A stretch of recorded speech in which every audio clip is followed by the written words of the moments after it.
We are very fortunate today to be joined by Mostafa Terrab, Chairman and CEO of OCP. OCP is not necessarily a household name, so in a nutshell, a century-old company with 18,000 employees, about $11 billion in revenues and $5 billion in EBITDA, hails from Morocco, but active globally. The business is fertilizers, and particularly phosphate-based fertilizers. OCP is a major actor in this activity, including because it controls 70% of the world's phosphate reserves. And last but not least, OCP's activities represent about 5% of Morocco's GDP and about 20% of the country's exports. Mostafa, is this a fair high-level summary? Yes, this sounds, but the main figures are there, but what I like is the century-old company. This is, long-term is important for us. Okay. So you're going to tell us more, obviously, over the next few minutes. Then at a personal level, Mostafa became OCP's chairman and CEO in 2008, which means 15 years ago. Before that, you had three very different lives.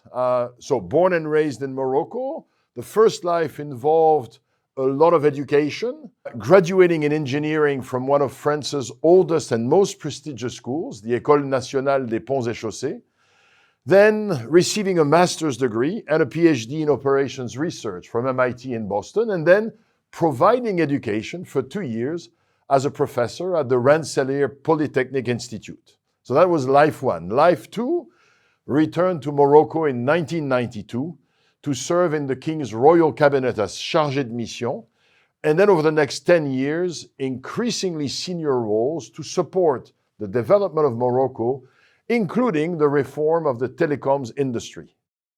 This leads to the third life. In 2002, you returned to the US to join the World Bank, where for 4 years, you led the InfoDev, Information for Development program, focusing on the liberalization of the telecoms industry. And now, your fourth life, joining OCP Group first in 2006 as Director General, and in 2008 being appointed Chairman and CEO, which marks the start of a very ambitious 20-year transformation program, which obviously we're going to discuss together. Between 2019 and 2021, you were also President of the International Fertilizer Association.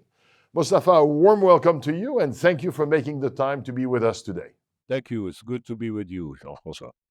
I've already mentioned that OCP is a major actor in the world of fertilizer, but I think for our audience, it would really help if you tell us a little bit more about the basics of fertilizers. What do they do, and why are they so important for all of us?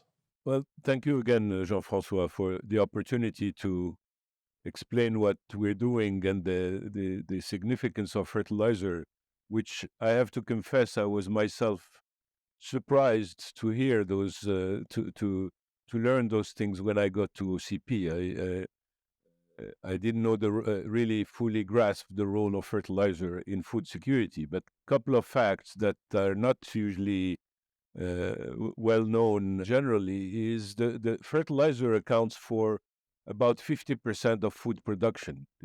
That's a positive way to view it. The other way is that without fertilizer, we could only feed half the world population. So they play a critical role in plant and soil health, not only the quality, but also the productivity of the arable land that we use to feed ourselves.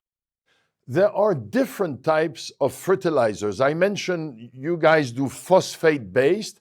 Please tell us about phosphate versus nitrogen versus potassium, because I think it's useful for us to know that. Yes, absolutely. Well, think of fertilizers as vitamins for the soil and the plant, and we usually need multivitamins. The three main nutrients that go into fertilizer are those that you mentioned, so nitrogen, phosphate, and potash. But keep in mind also that there are other so-called micronutrients that are also essential for soil health and plant health, and that ranges from zinc, boron, and many other micronutrients that we do also add to our fertilizer mix. So they're usually called NPKs, nitrogen, phosphate, and K for potash, but they usually other initials, zinc and the Z and the NB, etc. So it is really the best way to think of it is multivitamin formulas, if you like. Now, the world's use of fertilizers is very uneven. It's much more intensive in developed economies. And as I was preparing for this discussion, it struck me that this creates a little bit of a vicious circle because farmers in developing economies don't necessarily have enough money to buy a lot of fertilizers. And so they're going to get weaker crops and weaker productivity, which means they have less money. So is it indeed a bit of a vicious circle? Absolutely. So if you think that the so-called green revolutions, mainly in developing and emerging countries, governments had to put in place policies to get out of that vicious circle because by definition the small landholder does not have the means to buy fertilizer, even though fertilizers will increase significantly productivity and thereby improve the livelihood of those farmers. So usually if you think of India, Brazil, and other countries that have embarked on the green revolution, fertilizer policies and making fertilizers affordable for the farmer initially, either through subsidies and other schemes, was key to break that vicious circle. Okay. Now, this is a particularly acute problem in Africa, which of course is a problem for Africa's farmers and inhabitants, but also for the world. Again, I remember from a previous conversation we had, I said improving the productivity of agriculture in Africa, of course, is very important for Africa. And you said, yes, it is. But you also said, Jean-François, you need to understand that productivity of agriculture in Africa is important for the world. I think this is something that many of us just never thought about. Can you please help us understand why? Yes, absolutely. It's counterintuitive, but we should change our mindset very quickly. Let me just give you again a few figures. Arable land per capita globally, worldwide, is decreasing because of population growth, but mainly also because of the available unused arable land is disappearing worldwide, except in Africa, where 60% of the world's unused arable land lies in the African continent. So it's massive, and if you think of it that way, then you realize that we have to find ways to make Africa actually contribute positively to global food security. In the meantime, we have to also contribute to solve Africans' food security itself. But sooner or later, we will have to realize that our mindset about Africa has to shift. Africa will be part of the solution for global food security. Now, last basic question on the world of fertilizers. Fertilizers are helping agricultural productivity, clear. They also create significant environmental hazards, both while being produced and then when used. Please tell us a bit more about both sets of challenges. Of course. So, we as a company, we think of them as many other companies in terms of, for example, net zero in terms of scope 1 and 2, which is how do we make sure our own production system contributes positively and not negatively to the environment.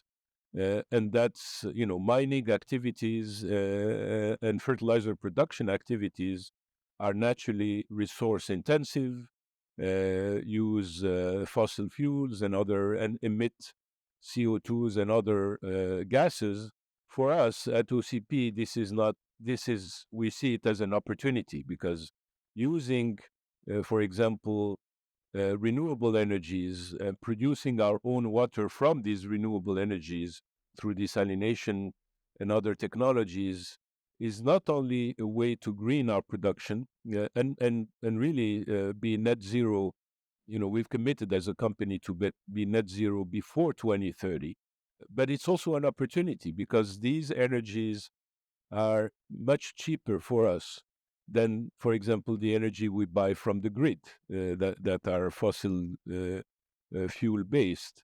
So there are major opportunities because of technologies, renewable possibilities to really handle the production side of things.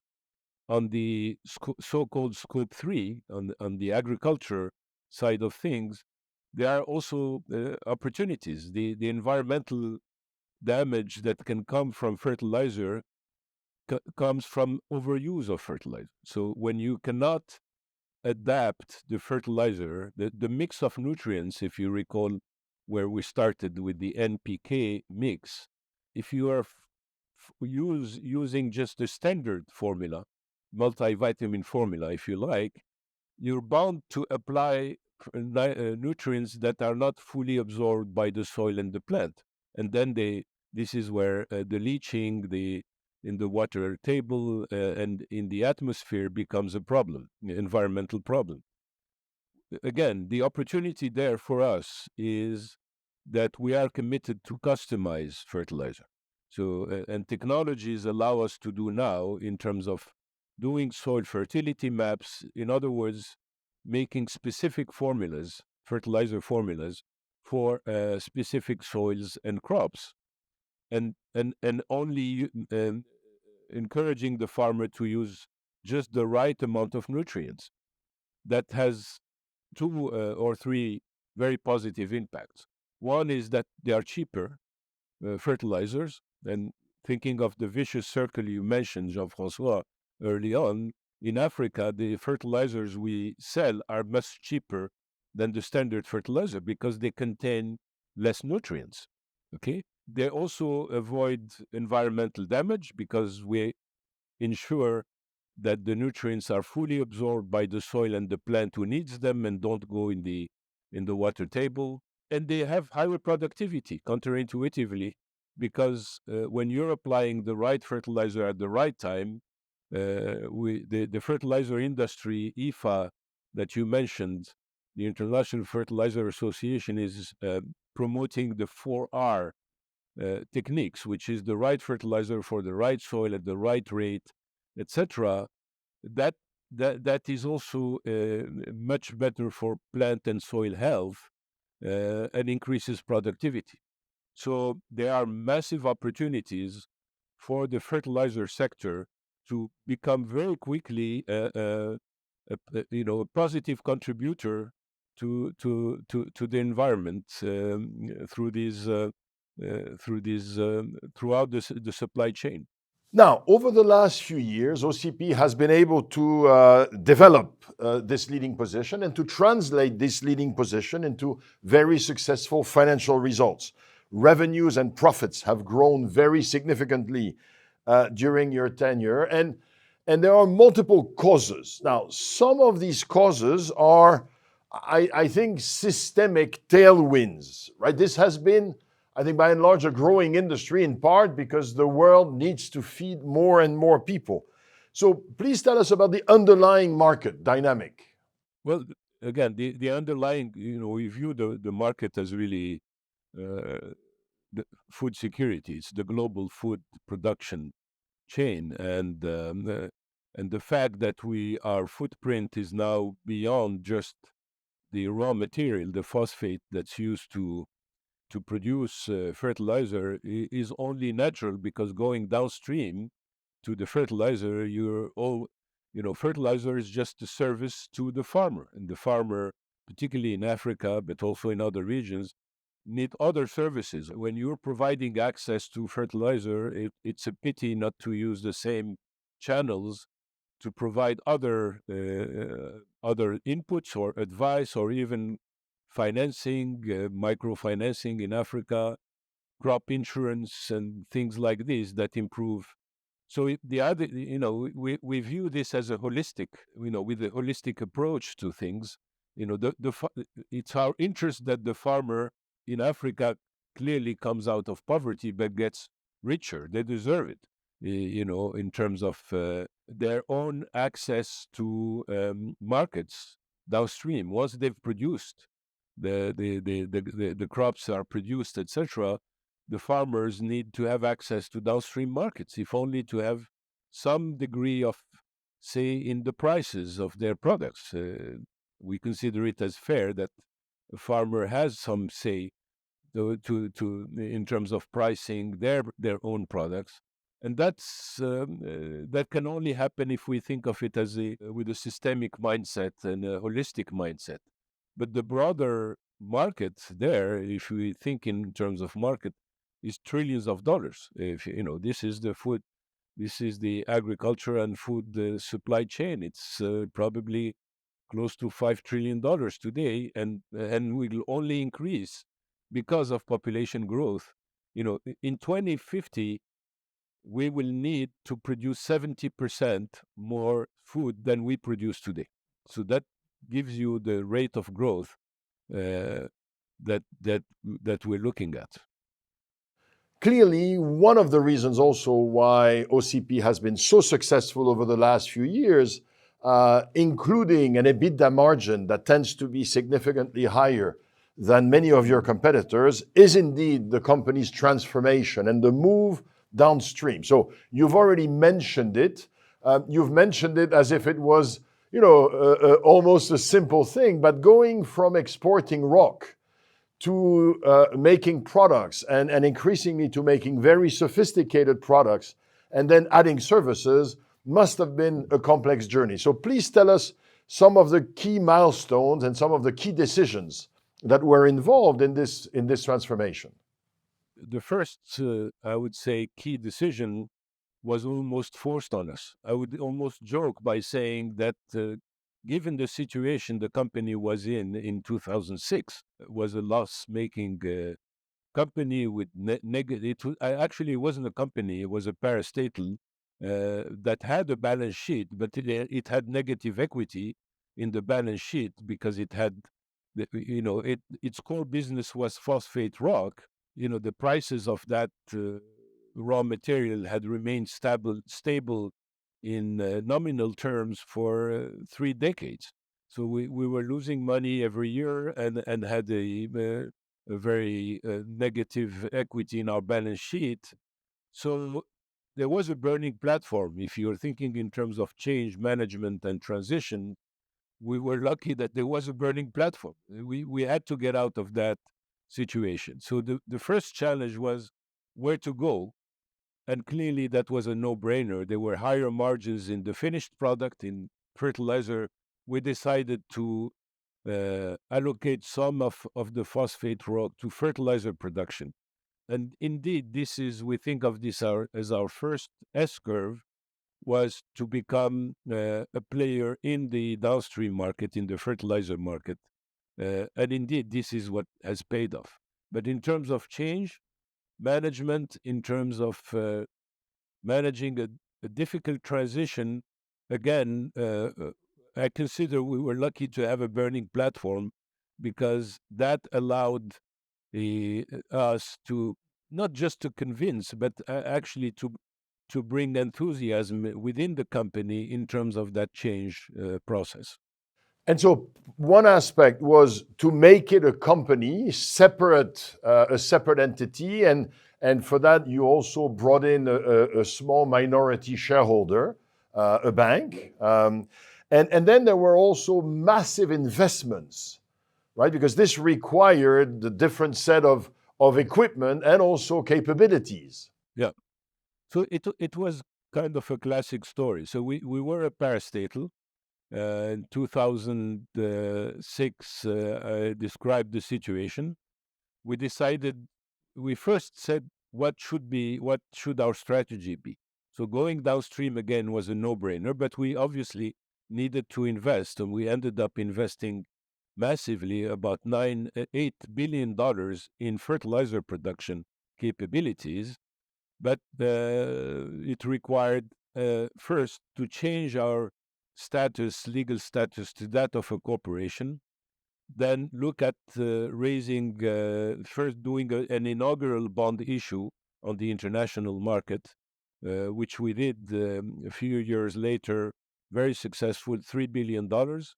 But also initially, we needed an investor that would believe in that story and the strategy we were embarking on, and that was a local bank, was a mutual bank that said, "I buy the story. I'm going to put the initial equity, which was about $1.5 billion, to help you get a balance sheet that at least you can present to the bondholders," and that's exactly the financing story. Then we started building those fertilizer factories, uh, and things got better. We retained earnings, also played a key in our financing, and until we got approximately an 8 million ton fertilizer production capability. At that time, we could breathe a little bit. Now, a key component of this transformation has been the focus on R&D and innovation, which is obviously not a given in an organization that was previously largely a basic mining company. So, how did you go about developing this innovation capability? Well, first, it's a human story. It is creating an innovation mindset, and this is where we were also lucky. The main asset in innovation and R&D is human. It's not the the technology, etc. There is a global market for technologies, but you need to create an appetite for innovation, etc. And this is where I was very lucky. My first visit to the mine at OCP, I will never forget, because one of the blue collar worker there, a miner. Imagine, this is the first visit, and I had all the vice presidents and CXOs with me, trying to explain to me how these 70% of world reserves of phosphate were a huge opportunity, and this is really the we were custodian of this wonderful wealth, etc. Which, by the way, in my mind, didn't really sink. I mean, I had just looked at as a newcomer at the financials, and there was this contradiction between the wealth, so-called wealth, and the financials. But nevertheless, that miner told me, "I am sure that they are telling you wonderful stories about that wealth that we have, which is the mining reserves." And I said, "You're right. They're very proud. My colleagues seem to be very proud of this." And he said, "Well, you have a choice, a basic choice. Either you believe them and we're going to go to bankruptcy, or you understand that our real wealth is human capital, then we will succeed together." And I never forgot that. And this was really that particular moment is still with me and guides everything we do at OCP. So when we think of innovation and R&D, it is indeed intellectual, but in a way, it starts with human capital. It starts with choosing collaborators that have that mindset, that are hungry for innovation, that want to take risks and create the right framework for them. So it started with the learning journey before even the R&D journey, if you like. And you say it starts with creating an environment where they want to contribute and innovate. Now, one aspect of the environment that you've tried to create, I think, is a very purpose-based and a very stakeholder approach to the activities of the company. Am I right? Yes, absolutely. I mean, how do you create that appetite? So beyond that, uh, those phosphate reserves, that's not going to excite many people unless there is a greater purpose. You are capable to co-produce some kind of greater purpose. In our case, it's clear what it is. It is uh, bringing life to soils, because phosphate has this special role in terms of soil health. It's really key to soil health as a nutrient for the soil. It helps build the organic matter in the soil, And more importantly, it's really the vitamin for the roots of the plant, which themselves play a key role in soil health. And so, our greater purpose is to make sure that the soils are uh, are healthy, that we bring life to the soil, so to speak, so that the soils can feed us in return. So, that's the first thing: is you need to that a greater purpose that can excite people and excite collaborators. So that's the first thing. The other part, and that's part of the environment. We view it um, as almost this magnetic field that everybody is embedded in, and that guides their thinking and their action. And once you trust that magnetic field is there, that greater purpose is the guiding light, or the North Star, if you like, for everybody, then you can free up, you can do away with most of the, I would call them, the bureaucratic or command and control type of systems, because they're guided. They look at the same North Star, and that's why that allowed us to free up people, allow them to take risks, providing safe spaces here and there. That's what we call that OCP, the movement. The movement was an invitation for anybody who wanted to contribute to R&D exploration, looking at new ideas, contributing to change. That they can do that. They can self-organize. There were a few rules, that you had to create groups, you had to use an advice process before embarking on a journey, that you needed to have some kind of advice process, and then um, uh, and that has created this environment, both the magnetic field, the North Star, the greater purpose, but also the freedom of movement, so to speak. Okay. What surprised us and is worth noting is those who thought of this movement. We thought of it mainly as a headquarter white collar phenomenon. This was a way to get the younger recruits. I forgot to say that during the transition, we massively recruited, because we had about 10,000 people going on retirement from the company, not voluntary. I mean, it was, they reached retirement age. So we massively recruited. So average age at OCP went from 47 at the time to 35. It was not looking very kindly at the command and control and very strict bureaucratic system that was in place. Uh, and I frankly, with many others, thought this was a way to free up things at headquarters with these younger white collar people. What surprised us is the movement took a huge, impetus and dynamic at the blue collar work, at the mining sites, for example, with miners saying, "Oh, now you understand that human capital is important. Let us show you how we should do things on our own here." So, what happened in the mining and the production factories was amazing.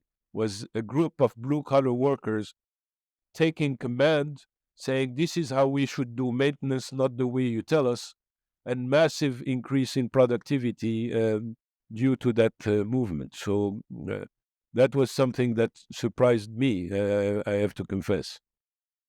One of the things that strikes me is that you've said already a few times, we were lucky, we were lucky. But when you say we were lucky, generally it was we were lucky that this bad thing was happening. So I'm also, I think, learning that one of the key insights is basically we had a situation and we made the most of it, and we tried to do it with a certain amount of joy and enthusiasm. Is that a fair way of characterizing this? Yes, I mean it's almost. You're right. Again, it's a matter of mindset. I'm not going to go into philosophical arguments about whether a crisis is an opportunity or not, or it's really how you view things that are happening to you, and that we have a responsibility to view them, to try to make the best out of a situation. One of our core values at the company, and I'm saying values because this is what's used in the literature, but really we think of it as a belief. We have two core beliefs. One of them is we call Niyyah, and Niyyah is the force of sincerity of intent. So it is sincerity of intent, but it's also the belief that that sincerity of intent brings a force that is unstoppable. So it's really a belief in uh, that force that comes from having an intent. In our case, it's the greater purpose I mentioned, you know, and how you can decompose that into specific objectives, but to be completely sincere vis-a-vis that intent. And if you're losing that, if you're using that lens to view events, you're always viewing them positively as an opportunity to do something, etc. Again, lack of ecosystem, wonderful opportunity to build an ecosystem. The prices of fossil fuel based energy being so high, wonderful opportunity, not just to use renewable, but to substitute our import of ammonia with producing our own green ammonia. But it comes from this value system, or I would say almost belief system. Once you have a common belief, and I mentioned the sincerity, the force of sincerity of intent, the energy that comes out of this is almost, and the positivity, the not just the positive mindset or the growth mindset, but almost a strategic mindset, if you like. Now, one last aspect on the human side of the transformation is a considerable focus that you have put on learning. You've been, over the years, strongly encouraging individuals and, of course, groups and teams to continue to learn, to invest time in learning. And you've made significant financial also investments. Tell us about why this is so important in your mind.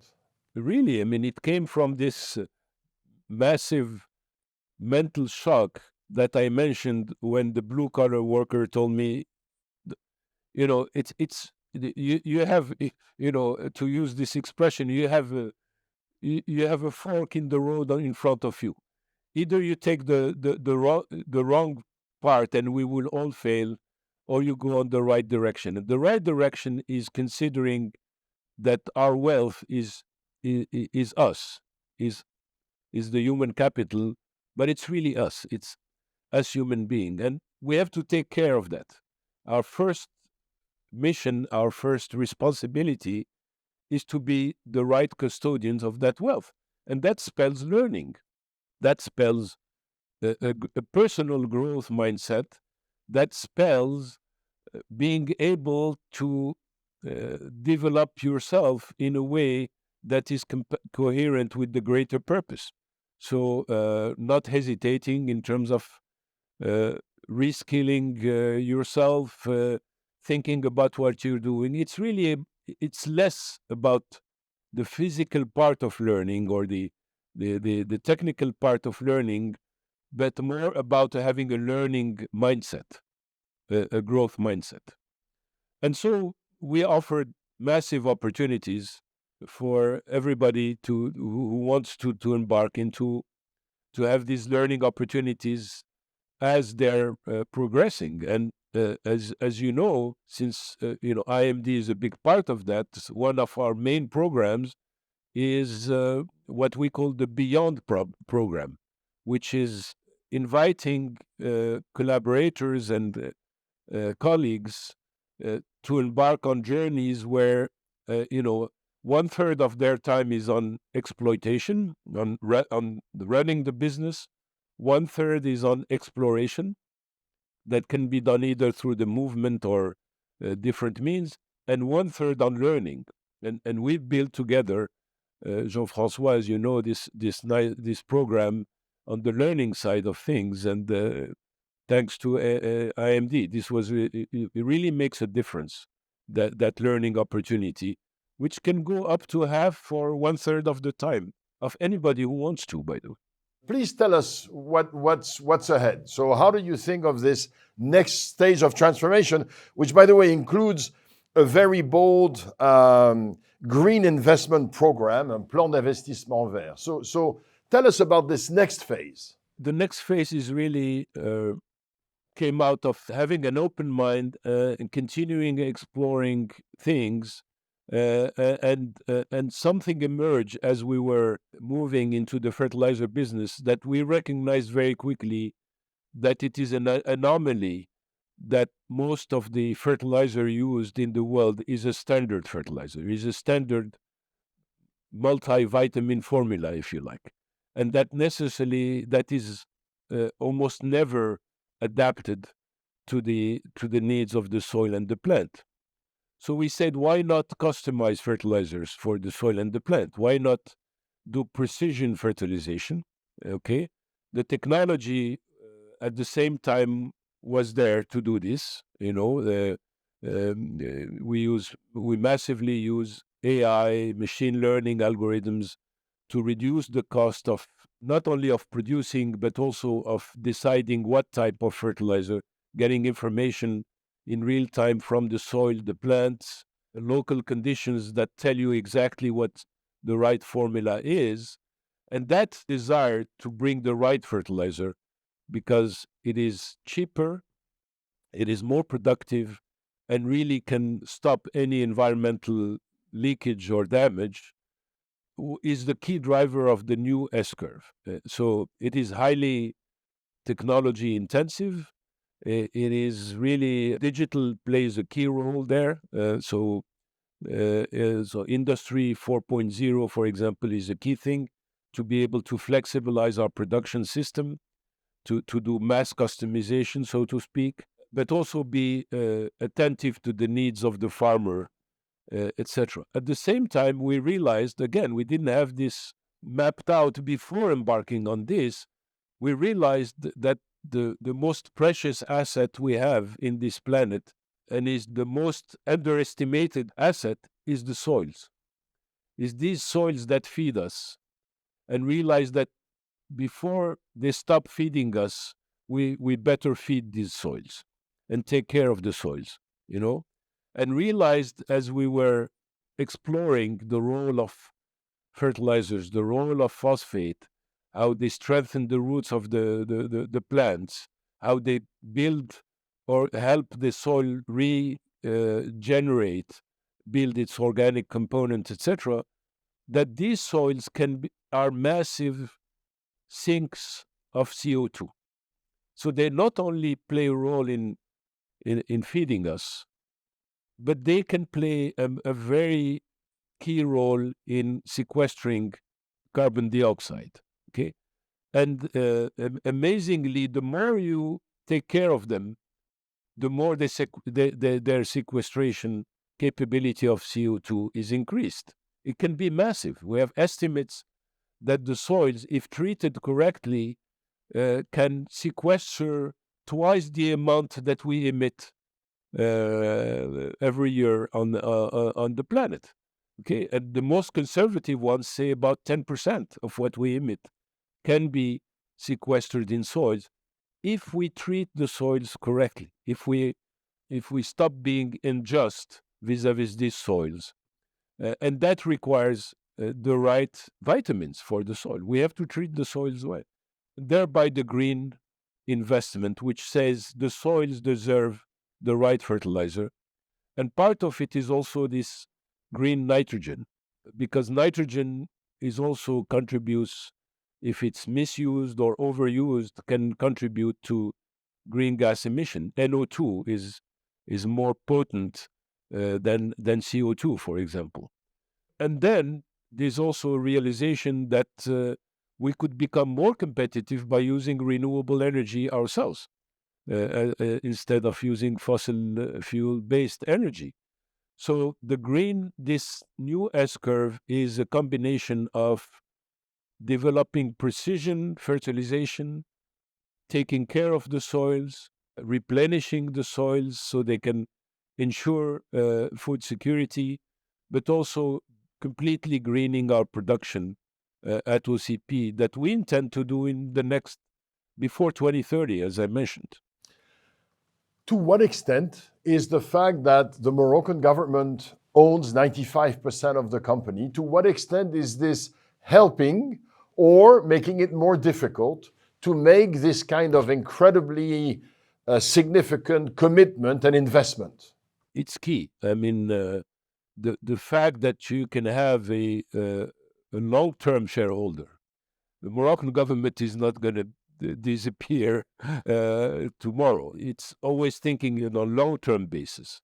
So to have a patient investor, one that is looking at the not at the yearly P&L or the quarterly even health of the company, but looking at the company as an asset for the country, the company in terms of the long-term value of the company is key. Having being enabled by our boards to embark on long-term strategies is really key to us. And it's a competitive advantage to have a very patient investor. Having said that, you've also been very profitable over the last few years. So as a shareholder, they were rewarded. But I think the patience must have helped at various stages.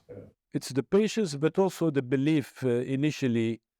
Of course, we made sure that they were quick wins, that they could avail themselves of, look, I made the right decision initially and it's paying off. But you have to be courageous and having your eye on the long term to allow a company that has negative equity to embark on an $8 billion capex program. Now, as you know, Mostafa, I'm a leadership professor, and I cannot conclude this dialogue without asking you a few more personal questions, if I may. One of them is inviting you to look back on the last kind of 17 years, I guess 2 years as Directeur Général and 15 years as Chairman and CEO. OCP is often described in Morocco as almost as a state within a state. So it's been an extraordinary journey. When you look back on these 17 years, what stands out? What are some of the key moments or some of the key insights, some of the key decisions? You already mentioned one, and it's this meeting with this blue collar who tells you, look carefully in front of you, there's a fork in the road, choose wisely. Are there other very significant moments or significant insights that you would like to share with us? Yes, there are several, but as I think of them, there is a common thread, which is the human side of things. You know, that first episode you mentioned, you recalled, is really that gentleman telling me, "You take care of us." Is your primary responsibility. You know, we are the wealth of the company. You know, when we embarked on the first transformation, it was a very, for some, could be considered, I would say, a very aggressive transformation. And usually you have resistance that comes from unions when you're embarking on a transformation like this. You know, where are you going? Is this going to be downsizing or not, etc.? We had to convince the unions to do that. Initially I thought, let me see how I can convince collaborators, especially on the blue collar side of things, that our intention was right here, or that they had to take the risk. And actually they end up convincing me. I'll give you another episode that was, at some point in time, we had to stop production because, if you recall, in 2008, there's the massive financial crisis, markets disappeared. We decided we should probably close down some of the production because we didn't have where to stock the what we have produced. And we prepared for that. And amazingly, the managers of the production platform refused to shut down production. And they told me, you have to convince the workers because they are ready to go on strike. They think that you're doing this to downsize the workforce. And I talked to hundreds of people, and one of them was telling me, I want to tell you what we think of what you're trying to do here. And he basically said, we trust you. We think we should indeed close down production. If we need to do this strategically for 6 months, feel free to do it. We trust this is the right move for OCP. And he turned to me and said, and whoever is telling you differently is lying to you. He's basically telling me that his boss is lying to me. And can you imagine the strength people like this can give you in terms of the amount of trust they're putting in you and that you can put into them? So it was almost a reverse situation. It's in leadership, as you know, Jean-François, they teach you, trust generates from the top down, and then if you have a bottom-up trust move, you won. In this case, it was the opposite. The leadership was there, can you imagine how comforting it was? So the major, what kept me going, and the learning processes we put in place, etc., the movement is all due to this basic responsibility of reciprocating the trust that the younger generation and the blue-collar workers show you by willingly embarking on this change process and this transformation that are risky for them more than they are for the top management. But it sounds, Mostafa, like somehow you managed to get them to trust you, right? When he says, we trust you, look, there are many organizations where top management is not trusted, right? And where there's cynicism. So what I'm hearing is that one of the key aspects of this transformation was this ability that somehow you had to create this bond, this trust, that I'm here for you, I'm here for OCP, and we're in this together. Yeah.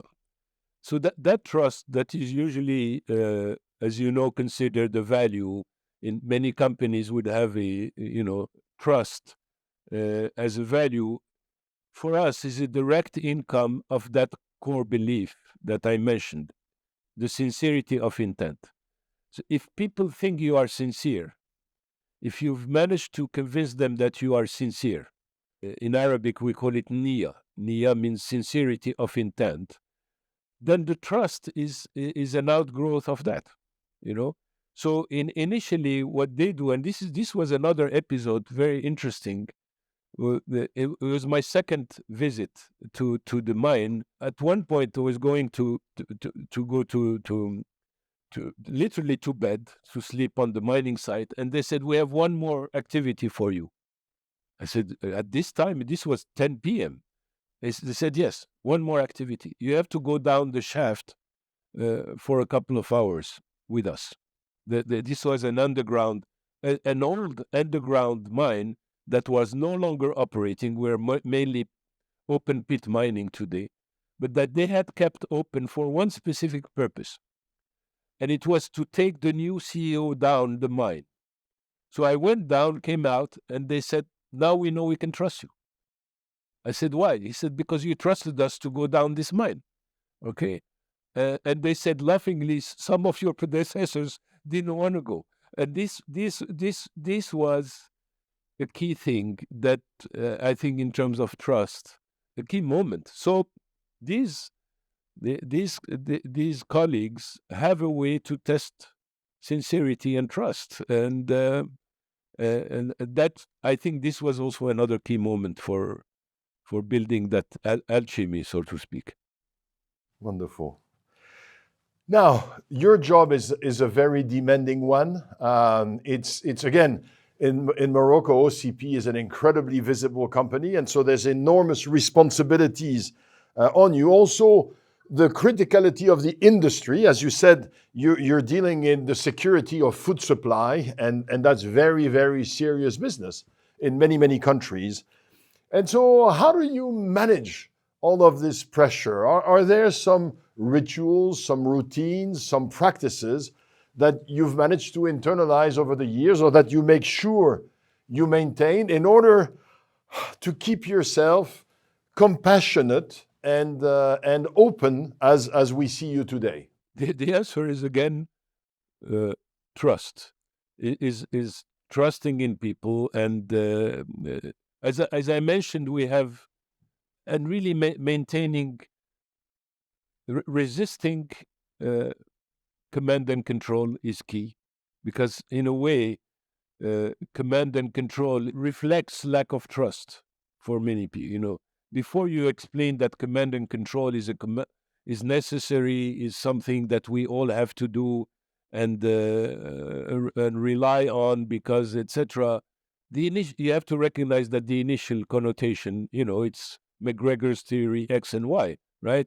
That the initial sentiment is this boss doesn't trust us. Okay, so always conveying and being clear on the core beliefs. As I mentioned, one of them is Niyyah, which is the sincerity of intent. Not only that, but the belief of the strength and the force that comes out of this, that it beats everything. Sincerity, in other words, if you try something else, you're going to fail. Okay? And that's really how I consider my job as the keeper or the custodian of those core beliefs. And half of my job is keeping those core beliefs alive in the company. If we free up energies, again, with this safe space of having a common purpose and equipping people with the right skills, at least giving them the opportunity to get the right skills aligned with that common purpose, then your job is much easier in a way. You're just maintaining this magnetic field, but you have to think of your job as that and resist as much as one can. Sometimes you have to go to command and control, etc., but you have to resist, to always ask yourself, is there an alternative? That's maybe what has saved me over the past few years, if you like, that obsession on maintaining core beliefs within the company. As you look back, and this is my last question for you, as you look back, and of course, as there are also all these exciting challenges ahead, as you look back, any regrets, anything that you'd do differently? Any regrets with respect to your own investing 17 years of your life and probably a few more in this transformation? The only regret is not having myself always being fully trusting of that this greater force is the solution to everything. So I have to confess, sometimes I manipulate in things, etc. And after, most of the time afterwards, I regretted that, getting my hands into things I shouldn't have. So many things can happen without the boss, and sometimes the boss's job is to stay out of situations, and maybe sometimes I regret having been too much hands-on, so to speak. In terms of regretting the journey, no, it's been amazing. I can tell you that I never thought, even when we embarked, for example, on being a fertilizer producer, I never thought that we would get into customized fertilization, that we would use digital so aggressively, that the role of the soils is something we discovered. So when you are on this exploration and discovery, that's what keeps me going. For me, it's not the same job. What I'm doing today is very different from what I was doing 4 years ago. It also sounds like this has been in many ways, and I'm sure that there's also a personal life of yours, but professionally, this has been an extraordinary commitment and achievement for you. This is a magnificent legacy that you've been building. And it sounds like it's been very fulfilling for you. Absolutely. And the fulfillment comes from seeing colleagues grow and have and the spark in their eyes that you can see here and there. That's an amazing fuel for life, if so to speak. Mostafa, thank you very much for your time, for your insights. Best wishes of continued success, and of course, best wishes with this second wave of the magnificent transformation of OCP. We do live in a world that will need to improve dramatically both the effectiveness, but also the environmental efficiency of how we grow food. And of course, OCP is very much part of the solution. So we thank you for this, and we wish you all the best. Thank you very much, Jean-François, for the opportunity and the friendship. Thank you. Thank you.